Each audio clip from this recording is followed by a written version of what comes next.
మనసు ఎలాంటిది అంటే ముళ్ళ పొద మీద వాలిన వస్త్రం లాంటిది.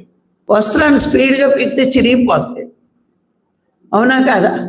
ముళ్ళ పొద మీద పడిన వస్త్రాన్ని చాలా తేలికగా తీయాలి, జాగ్రత్తగా చిరిగిపోకుండా.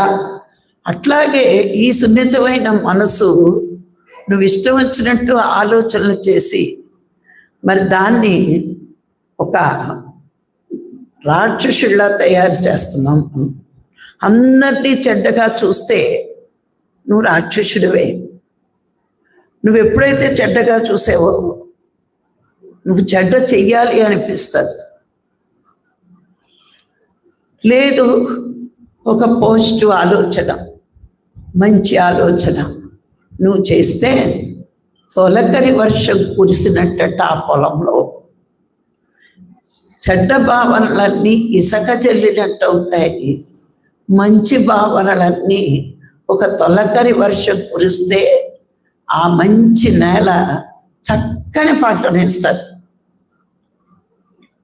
ఆ నేలే కదండి పాడైపోయేది నీ ఆలోచనల వల్ల.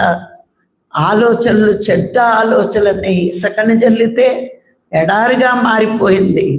మంచి భావనలు, మంచి ఆలోచనలు నువ్వు ప్రదర్శిస్తే ఆ మంచి పొలానికి తొలకరి జల్లు కులవగానే రైతు విత్తనాలు వేస్తే ఒక మంచి తోటని పెంచుకుంటున్నట్టే. రెండు నీ చేతిలో పనే. నీ మనసనే భూమిని ఎడారిగా చేయడం నీ చేతిలో పనే. నీ మనసుని ఒక పంట భూమిగా మార్చడం నీ చేతుల్లో పనే.